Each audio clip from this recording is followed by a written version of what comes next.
This episode of Warp Factor 10 is brought to you by, well, of course, you. If you want to learn more about how you can support the show, go to patreon.com/thearena_podcast.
Hey everyone, welcome into Warp Factor 10, our series on Patreon here that we talk about all things and everything Star Trek. So, of course, this episode we're going to be talking about Picard Season 2, Episode 1. We're going to be giving our reactions in this episode.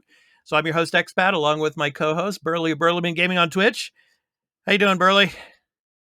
Oh, I'm doing good, Very Doing good? interested to All right, awesome. see what your thoughts were on this episode, Picard. Yeah, it was an interesting episode. I mean, Picard season 1 was awesome as well, but we get to season 2 and it seems like before I say anything, of course, this is a spoiler filled episode, reactions episode to Picard season 2 episode 1. So if you have not watched season 2 episode 1 of Picard yet, please tune out of this video and come back when you're finished, because Burley and I were going to be talking a lot of spoilers here. So that's your warning that we're going to be talking spoilers here. So anyway, with that, I thought this was an interesting episode. I mean, of course, it starts about a year and a half after the events of the first season, and we get Picard on his vineyard, yes, in France, and it's pretty cool. You have those little drones flying above, and they're they're transporting out all the grapes, and then you see like the bottles, the labels being scanned and put on to the bottles themselves. Those are pretty cool. All that futuristic technology. What'd you think of that, Burley? Oh, that was interesting.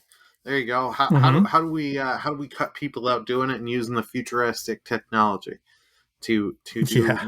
making our grape delivery and making our wine easier? Yes.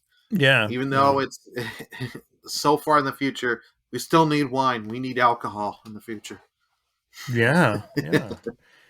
Yeah, I don't think there'll be ever a time in human history that we don't have any kind of alcoholic, beverages or anything. So, Oh yeah. yeah. So, I mean, this episode kind of revolves around Picard and his missed opportunities in life at a romantic relationship. And it's interesting because, I mean, when I started watching this, and he's talking with his housekeeper, Laris, it's interesting because in the movie Star Trek Generations, he also is reminiscing about the past and talking about, in a sense that he really, missed out on opportunities, and he's in the later part of his life now, and in that film, obviously, when he's kind of in the nexus, he has a wife and family and all of that. So I was kind of thinking about that when I was thinking of their conversation in this episode. And obviously, Laris really likes him. Of course, Laris had her partner that had passed away like a year and a half prior, but she really respects and is in love with Picard, but Picard just puts the wall up again. and he's talking about, duty is like, he's always having to wait in line, and it's like, it's duty that's always calling. What'd you think of that, Burley?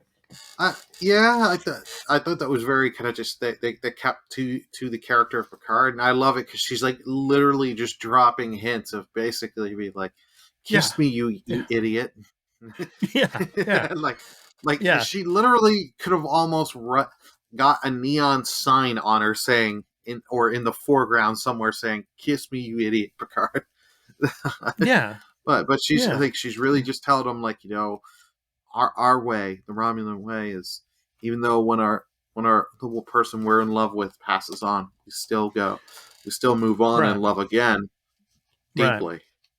right, And that is the way. And she's like, it's just I like the writing there was very very well, and he just as you said, he puts the walls up. He's like he goes to yeah, try and kiss her, but kind of just stuff yeah, happens, and it's like the walls up. right, yeah. But of course, as it goes on, we find out that Picard's now the kind of the chancellor of Starfleet Academy now, which is pretty interesting. Yeah, and his old first officer is there with him. When he gives a speech. But before that, prior to that speech, he has this kind of like a flashback of a time when he was a little boy and his mother, was talking to him, and he had picked up that particular piece of glass, that had the rose on it, and that was pretty interesting. So, what'd you think of that scene, Burley? I like that we're not just going in this current time. We're going to flash back at stuff from his childhood, explore more of the past of Picard. That was nice, and I like it. Because she's not only she's talking. You get a little bit more about his father, his brother. So it was a nice little scene. Yeah, yeah, yeah. Because we'd never really seen his mother before, so Yeah, I and was gonna say I can't remember seeing her come up in Next Gen or yeah, we've in only any of seen the the. brother, yeah, only the brother, I think, yeah, but Yeah, that the brother was in a few episodes of Next Gen because I know there's a few times he goes back to the chateau. right, right, right, right. So, yeah, so he goes. Of course, he goes back to Starfleet Academy and he gives that speech, and he brings up his mother in the speech as well too. But and then he introduces, of course, the Romulan from the first season that was helping him. So he's the first Romulan cadet. And later on, it's interesting how he gives him a book that was written by Spock, about, sometimes you just gotta, you know, live a little, because the cadet was worried about, being like one of the first Romulan cadet, and, you know, would he be able to fit in and make it, and Spock, apparently he was one of the first Vulcan cadets at Starfleet Academy back in his day. So, yeah, that was pretty cool.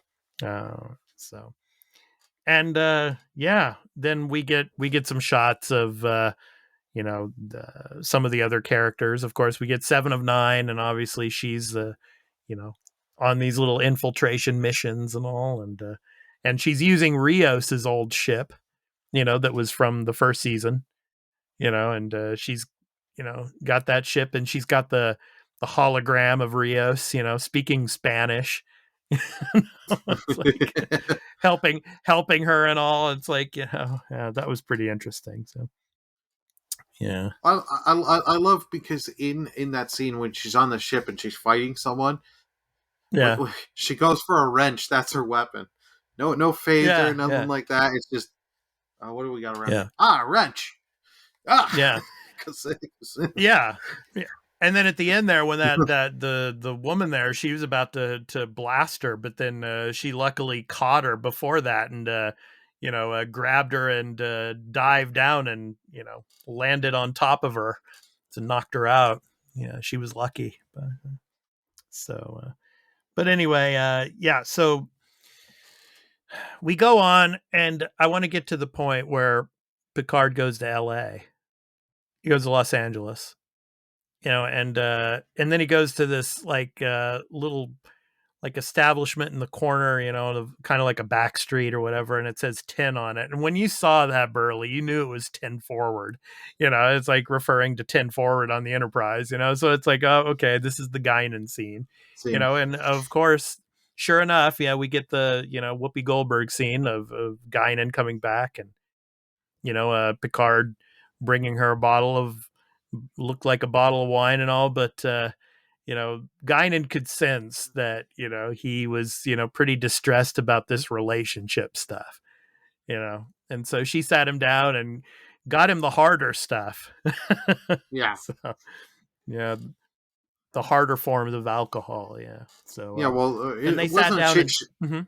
she was originally gonna have tea or something like that, wasn't it? I think that was her drink that she Yeah, was gonna yeah, it go was for. tea. And then, yeah, it was tea at first, but then she, she found out that he needs something stronger than that. Yeah. So, but anyway, they sit down and talk, and it's like, she's trying to get something out of him about his past, and you know, you've never talked to me about this and about your feelings, and like what's in your heart. Yeah. And obviously, as most of you probably know, Picard has an artificial heart. It's because like when he was a young officer, I think he got stabbed or something, and they had to give him an artificial heart or something like that. I think, but you know, just them getting back together was really cool. I like that part, and her trying to, you know, figure out. It's like, what are you waiting for? It's like, why are you doing this to yourself, basically, So Yeah, well, and I like that. I like that scene a lot, and I like her little thing because she has that, because they both say commenting about aging, and she's like, "Oh well, my species, we choose to age or not." So it's yeah, kind of like yeah, we do it. She's like, "I did a little just to make it easier on you." yeah. I think they were saying about the Elorians. I think it was that 2 days is comparable to one human year. I think for them it's 2 days. 2 days, like 1 year for humans is 2 days to Elorians. So, so that's why they live hundreds of years, whereas humans like a century or so. But yeah, so let's move on, and we get a shot of the Stargazer.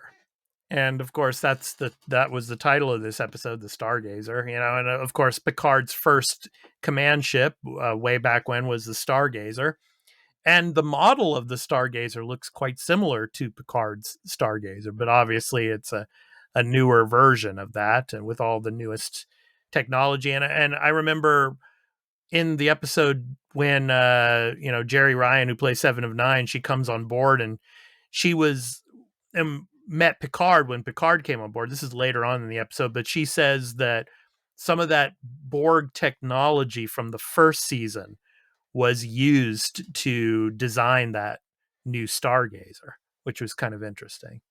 So, and we'll talk about that a little bit later, but yeah, we get to see the Stargazer, and then of course the transmission message comes through there, and it's all gibberish at first, but then of course the doctor, she's able to Dr. Girardi, I should say, she's able to decipher what the message is saying, and it's saying like, help us, Picard, help us, Picard.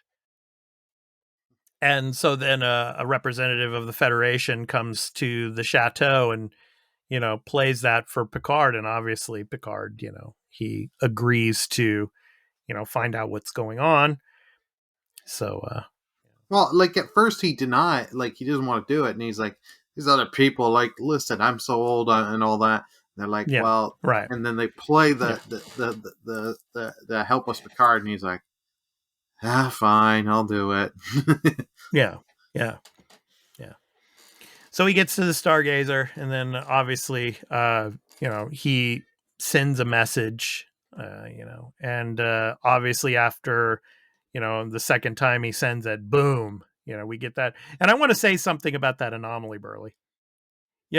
When I first saw that anomaly, when you see it, there kind of looks like an X in the middle of that anomaly, and it really reminded me of the original Xbox logo. Oh, It did. yeah, It did. I could see why that would remind you of that. Yeah, it was like green and Mhm. black, and Black. it's like, it looked like an X there in the middle, so it's like, oh man, that's the Xbox logo they're using, the original Xbox logo. But I thought that Excellent. was, yeah, I thought that was kind of funny. But anyway, so you know, the as soon as Picard, hails them, it's like boom, here comes the Borg ship out of that anomaly. And then you see the whole fleet come up. Yeah, well, not the whole fleet, but I mean, so a bunch of ships come out, to support the Stargazer. And the Excelsior is another one of the ships, which you know, Picard's old first officer is on, and her name's Raffi, of course. And then yeah, it's like they want to talk only to Picard, and then they're going to send this emissary, but of course the debate starts to ensue. It was like, we cannot let a Borg on the ship. No way.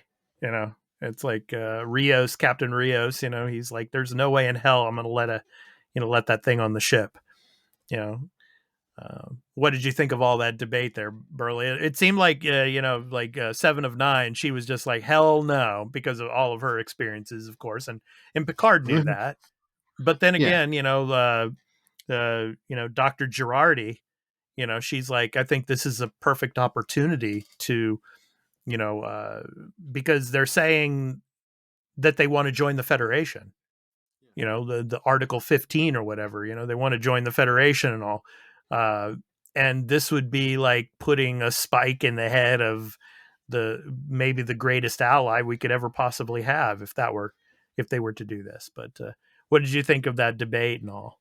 I like the debate, uh, and you saw all sides of their like, well, maybe this is the greatest ally, and Seven and Nine's like, everything, like she has the backstory of the Borg killed her Yeah. parents.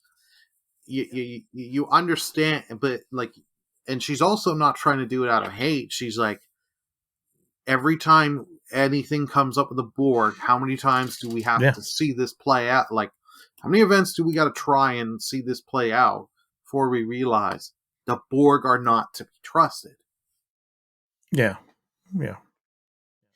And then we get So they go we back. get. Yeah. Go ahead, Burley.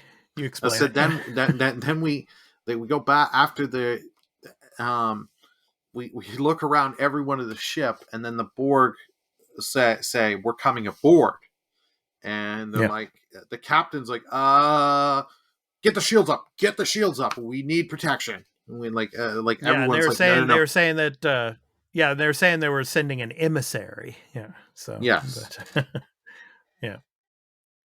And obviously it gets through, it's able to transport through the shields, which was kind of a newer kind of type of technology we haven't seen, that they were able to transport through those shields like that, the way they did. And then it stood there and it just wanted to talk to Picard, but then, yeah, the crew had other ideas. And of course, Seven of Nine instigates and starts firing on it.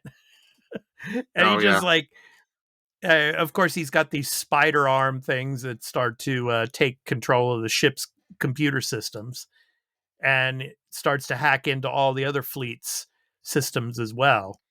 And then, yeah, then he starts. Yeah, it's weird. It's like he just fires a bunch of stuns on the crew members. He's not killing them, but he's stunning them. But it gets to a point where they're gonna take over the whole fleet there, that's there, assimilate everything there, all the computer systems, the navigation, maybe the weapon systems. And remember when the emissary came on board, he's like, we need power. So Yeah, obviously the crew members believed that meant assimilation, and all was gonna go to hell. and then as we find out, as the Borg is taking on the ship, And it's not because we know, because all these ships have some Borg technology and they're all interfaced together, which is a really, as good as it is, it's also a Mhm. very huge design flaw, because you get one ship, you get them all if you know what you're doing. Yeah. They they're Yeah. realizing, hey, we'll soon have this, and everyone's just looking. And 709's like basically like, Picard, kind of like, you got to do something, and he's like, okay, we got to start the self destruct. He first just Yeah. says self destruct, hoping the Borg would maybe stop and be like, oh, well, maybe I shouldn't. But then when he realizes the Borg isn't going to do that, gives the authorization code, and then you get the self destruct countdown. Yeah. And then this is where I thought the episode was just going to end here, right as like the self destruct goes to 1-0. Mhm. I thought that's where we were going to get our ending, but nope. No. No. Everything blows up, and then Picard wakes up, Yeah. and he's got a new kind of like a new style of uniform on, and then he goes back into his chateau. But So, it's weird because you see these shields outside of, protecting the atmosphere or whatever. And then there's this new robot, kind of like AI, sitting there, you know, and obviously he's starting to realize that this is not real. And then he looks at that portrait of himself, and it's like in an alternate reality, you know, and it looks like it looks like this season it's going to be a completely altered reality, and we know already from we saw at the end of the episode, of course, that they're going to have to go back to the past. But yeah, so he's walking in there, and then of course he has his head on the table, and then who do we hear from, Burley? Who do we hear from? from good old John Delancey is back as Q, Oh and yeah. Yes. I love that. And then he just comes. He's like, you've gotten old, friend. They do, the digital de-aging, and then he's like, fine, let's make this fair. Snaps his finger, Yeah. and then he's old. He's like, isn't this much better? And then Yeah. He's like, now we're even, or something like that. Yeah. yeah, Yeah, but I love that. Just you hear his voice. It's like, oh, I missed you, Jean-Luc. yeah. El And Picard Capitan. just is like, It's like, no. he's like, out of everyone, he's like, out of everyone, Q. Yeah, Seriously, he's like, yeah, it's like, and he hears that, he's like, no, no, yeah. so yeah, so then of course Q mentions to him about the trial, and of course, if you're fans of the Next Generation, you know what we're talking about when it comes to the trials. It's like Encounter at Farpoint, and then All Good Things. It's like the trial. It's like the never ending trial continues.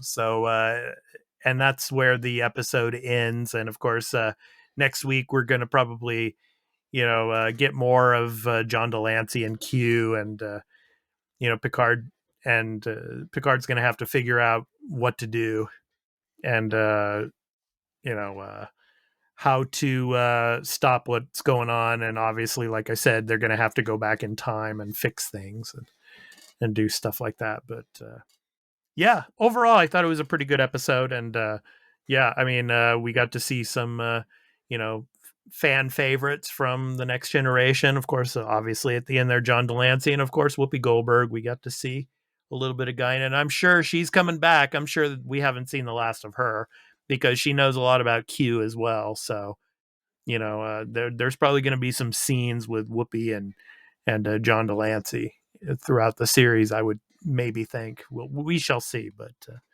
yeah. So Yeah. good Well, stuff. Man. hopefully, Good stuff. like I believe we saw in one of the things they said Riker's back as well for this season for a cameo or two. So it'd be nice to see him back and see if we get him interacting with Q. Yeah. And there's been rumors, we don't know this for sure, but maybe even LeVar Burton as, Geordie LaForge might be coming back this season as well. We shall see. Hopefully, I'd love to see LaForge back. So good stuff. Well, all right. I think that's going to end our reactions video to Picard Season 2, Episode 1. So, yes, it goes up in early access for the first 2 days on Patreon at patreon.com/thearena_podcast. And then after the first 2 days, it goes to the public and we'll go to our YouTube channel at youtube.com/The Arena Productions. So we hope you can catch it. And we'll be doing our episode 2 reactions next week. So stay tuned for that. So I've been your host, Expat, along with my co-host, Burly of Burlyman Gaming on Twitch. We hope to catch you in the next episode of Warp Factor 10. So take care, everyone. May the Force live long and prosper. So of course, we're not doing Star Wars. We're doing Star Trek. Yeah. Remember, everyone. Live long and prosper. Yeah. So, yeah, this is a Star Trek show, obviously. Yeah. Warp Factor 10. So we hope to catch you in the next one, everybody. So take care. Peace out.